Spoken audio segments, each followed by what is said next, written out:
Class 6th Mathematics for Semi English Medium, Chapter number 1st, Basic Concepts in Geometry, Part 1, Points, Lines, Segments, Rays and Planes.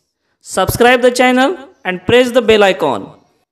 शिक्षक बंधूंनो आणि विद्यार्थी मित्रांनो, या YouTube चॅनलच्या माध्यमातून आपण पाहणार आहोत वर्ग 5वी ते 8वी चे गणिताचे सर्व घटक अगदी पुस्तकाप्रमाणे, तसेच इयत्ता 5वी नवोदय व स्कॉलरशिप परीक्षेचे सर्व घटक या YouTube चॅनल माध्यमातून आपण पाहणार आहोत. आज आपण या ठिकाणी इयत्ता 6वी सेमी माध्यमाचा पहिला धडा बेसिक कन्सेप्ट्स इन जिओमेट्री हा पाहणार आहोत. बघा, बेसिक कन्सेप्ट्स म्हणजे काय की ज्यावर भूमिती किंवा जिओमेट्री अवलंबून आहे अशा पद्धतीचा कन्सेप्ट्स म्हणजे यांना काय म्हणतो आपण बेसिक कन्सेप्ट्स. या बेसिक कन्सेप्ट्स मध्ये जर सर्वात सुरुवातीला पहिल्यांदा जर कोणाचा आपल्याला विचार करावा लागत असेल तर तो आहे पॉइंट्स. कारण जिओमेट्रीची पूर्ण सुरुवात ही कशापासून होते? पॉइंट्स पासून होते. मग पहिला जो अतिशय बेसिक कन्सेप्ट आहे जिओमेट्री मधला which is that is points. What is point? Point is when a pointed thing is put on the surface, a flat surface. When a pointed thing is put on the flat surface, we get the figure of point. Look at this figure. This is the point. We can draw many points like this. आपण अशा पद्धतीने कितीही बिंदू काढू शकतो ज्याला आपण points असं म्हणतोय. मग जिओमेट्री मध्ये बेसिक कन्सेप्ट्स इन जिओमेट्री मध्ये एक गोष्ट अशी आहे की प्रत्येक बेसिक कन्सेप्ट्स इन जिओमेट्री मधल्या प्रत्येक फिगरला आपल्याला काय द्यायचं आहे? नाव देता येतं. आपल्याला त्याला नाव देता येतं. मग ते नाव कसं द्यायचं? तर याच्यासाठी कॅपिटल लेटर्सचा वापर केलेला आहे. कोणता? Use of capital letters. मग या पॉइंट्सला कसं नाव द्यायचं? तर समजा उदाहरणार्थ याला काय म्हणायचंय? ए, याला P, Q, x and Y. या पद्धतीने प्रत्येक पॉइंट्सला काय देता येतं? नाव देता येतं. मग याची रीडिंग कशी आहे? याला रीड कसं केलं जातं? तर याला रीड केलं जातं point A, point P, point Q, point x, point Y. प्रत्येक वेळेस आपण पॉइंटचं नाव घेत असताना पॉइंट आणि लेटरचं नाव घेतोय. लिहायचं कसं? Point A, point P, point Q. आणि या ठिकाणी फक्त कॅपिटल लेटर्सचाच उपयोग केलेला आहे. Only capital letters are used to give the name of points. Okay. याच्यानंतरचा पुढचा जो कन्सेप्ट आहे, पॉइंट्सच्या नंतरचा जो नेक्स्ट कन्सेप्ट आहे दॅट इज लाईन्स. काय आहे? लाईन्स. लाईन्स म्हणजे काय? पहा, लाईन्स समजून घेण्यासाठी आपण काय करूया? दोन पॉइंट्स घेऊया आपण बोर्डवर. हा पॉइंट आहे which is x and this is another point which is y. Point x and point y. We will join the two points with a ruler.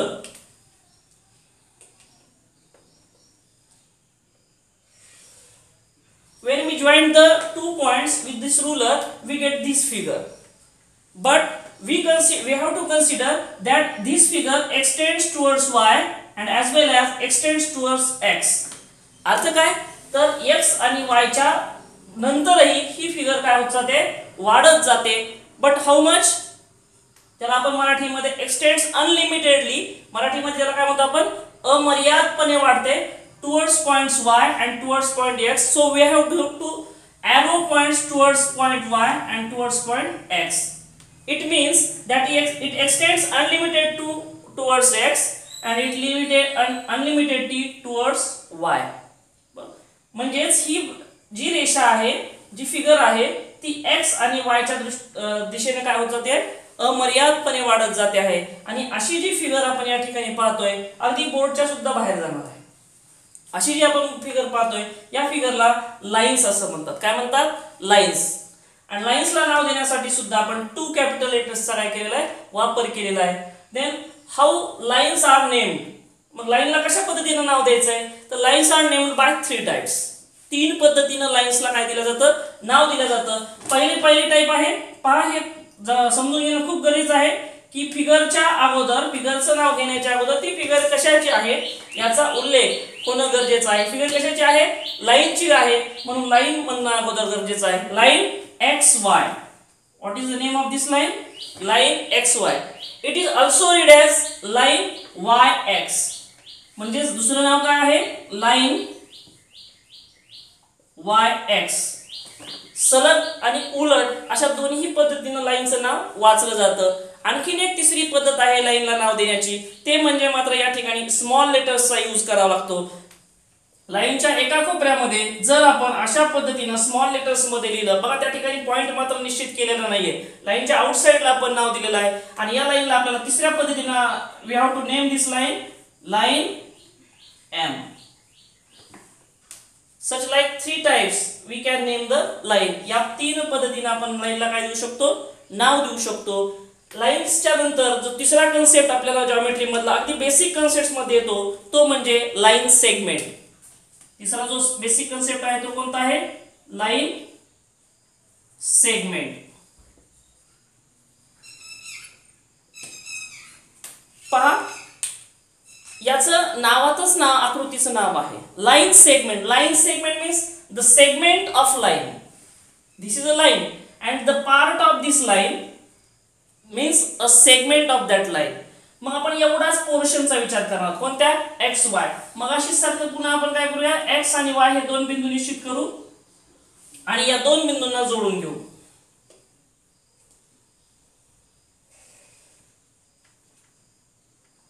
This is x and y. पहा मगाशीची line can extend towards both sides and it is unlimited to both sides, but this has two end points. म्हणून याला काय म्हणतात, x ला end point आणि y ला end point म्हणतात. याचाच अर्थ ही y च्या पुढे वाढणार नाही आणि x च्या पुढेही वाढणार नाही आणि it is a part of line. It is a part of line. It do not extend towards both sides. It is limited part of a line. म्हणूनच याला म्हणूनच काय म्हणतात, लाईन सेगमेंट असं म्हणतात. This is a segment, it is a part of this line. मग याला कशा पद्धतीने नाव द्यायचं, तर याला पहिली पद्धत आहे लाईनला सेगमेंटला नाव देण्याची. पहा शॉर्ट फॉर्म मध्ये सेगमेंट म्हणण्याच्या ऐवजी काय म्हणतात, सेग x Y. And second method is सेग Y x. सरळ आणि उलट अशा दोन्ही पद्धतीनं सेगमेंटला सुद्धा नाव देता येतं. ज्या ठिकाणी लाईनला तीन पद्धतीनं आपण नाव देता येतं, पण सेगमेंटला फक्त किती पद्धतीनं नाव देता येतं, दोन पद्धतीनं नाव देता येतं. याच्यानंतर पुढचा जो कन्सेप्ट आहे, चौथा कन्सेप्ट ज्या बेसिक कन्सेप्ट मधला, तो आहे रेज. काय आहे, रेज.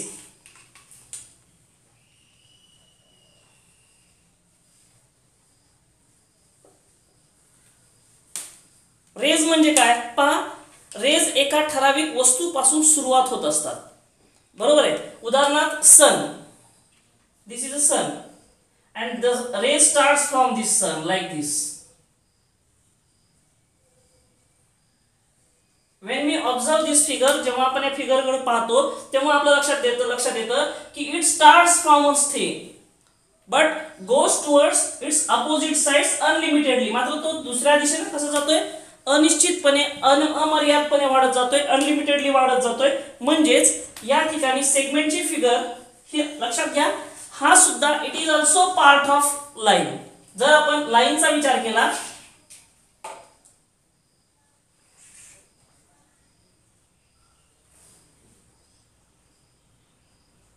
आपण याच ठिकाणची लाईन घेतलेली आहे या पण ठिकाणी, बरोबर आहे. काय म्हणले, एक्स वाय. परंतु हा भाग, या भागाचा आपल्याला विचार करायचा नाही. So this is the origin point of this ray. What is the origin point, X, and it extends towards Y unlimitedly. आणि तो वायच्या दिशेने काय होतोय, अमर्यादपणे वाढत जातोय. आणि म्हणून याला काय म्हणतात, एक्स ला काय म्हणतात, origin. Why it is called as origin because this ray starts from point x.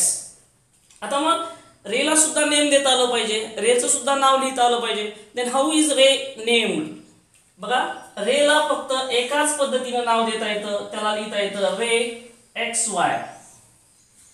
Ray X Y, but ray can not be named as Y X. What is the reason behind it. काय कारण असेल, कारण हे आहे की हा रे जो आहे तो y पासून सुरू होतोय का, नाही, हा रे कुठून सुरू होतोय, x पासून सुरू होतोय, आणि म्हणून आपल्याला रे yx असं म्हणता येत नाही. We can not name ray yx to this ray. आणखीन एक एक्झाम्पल पाहूया आपण या ठिकाणी. This is the end starting point origin and rays extends toward this point.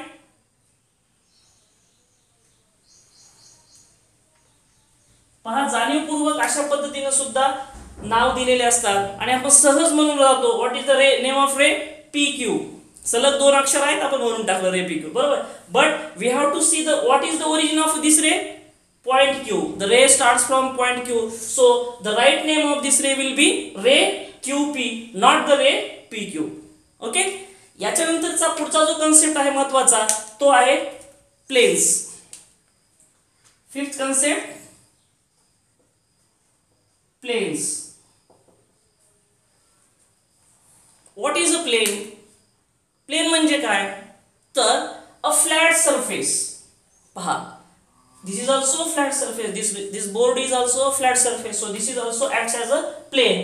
याच पद्धतीने एखाद्या वॉल आहे, भिंत आहे, ती सुद्धा एक प्लेन असते because it is also flat. पण in geometry it is board has limitations like this, बरोबर. बोर्ड या ठिकाणी काय होतोय, संपतोय, परंतु जॉमेट्री मध्ये प्लेन हा अनलिमिटेड आहे. मग आपल्याला काय म्हणता येईल, the flat surface unlimited to all sides, extended to all sides, it is called as plane. मग प्लेनची फिगर कशी असेल, पहा इकडं.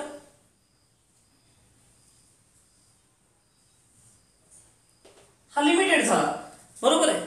आपण लाईनला अनलिमिटेड दाखवण्यासाठी काय दाखवलं होतं, एरो हेड्स दाखवले होते.